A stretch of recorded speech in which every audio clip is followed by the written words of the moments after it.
Hi friends, அஸ்ஸலாமு அலைக்கும். இன்றைக்கி எங்கள் ஊர் ஸ்டைலில் சூப்பரான மீன் குழம்பு ரெசிபி தான் பார்க்க போகிறோம். இன்றைக்கி குழம்புக்கு சால மீன் தான் எடுத்திருக்கேன். அப்புறமா பொடியாக நறுக்கின வெங்காயம், 2 பச்சை மிளகா, 10 பல் பூண்டு, மாங்காய் கட் பண்ணி வச்சுருக்கேன். அப்புறம் தாளிக்கிறதுக்கு கடுகு, உளுந்து பருப்பு, சீரகம், வெந்தயம், கருவேப்பிலை, அப்புறம் ஒரு சின்ன சைஸ் புளி தண்ணியில் ஊற வச்சுருக்கேன்.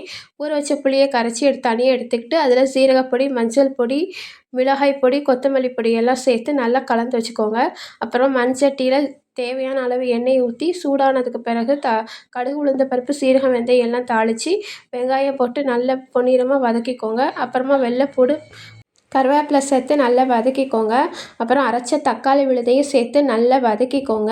நல்லா வதங்கினதுக்கு பிறகு நம்ம கரைச்சி வச்சுருக்கிற புளி தண்ணியை சேர்த்து தேவையான அளவு உப்பு, பச்சை மிளகாய் சேர்த்து நல்லா 10 நிமிஷம் கொதிக்க விடுங்க.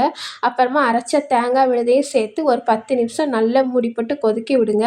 நல்லா குழம்பு கொதித்ததுக்கு பிறகு நம்ம எடுத்து வச்சுருக்கிற மீனையும் மாங்காவையும் ஒன்று ஒன்றா தனித்தனியாக சேர்த்துக்கோங்க. அதை மெல்லமாக கிளறி விட்டு ஒரு 10 நிமிஷம் நல்லா குழம்பு கொதிக்க விடுங்க. நல்லா குழம்பு கொதித்ததுக்கு பிறகு மீன் உடையாத அளவுக்கு மெல்லமாக நல்லா கிளறி விட்டு கருவேப்பிலையை சேர்த்து ஒரு 10 நிமிஷம் சிம்மிலே வச்சு நல்லா கொதிக்க விடுங்க. இப்போ சூப்பரான சால மீன் குழம்பு ரெடியாக இருக்கும். இப்போ பரிமாறதுக்கு அட்டகாசமாக இருக்கும். என்னுடைய குழம்பு வீடியோ ரெசிபி பிடிச்சிருந்துச்சுன்னா என்னுடைய சேனலை சப்ஸ்கிரைப் பண்ணுங்கள், லைக் பண்ணுங்கள், கமெண்ட் பண்ணுங்கள். தேங்க்ஸ் ஃபார் வாட்சிங். அஸ்ஸலாமு அலைக்கும்.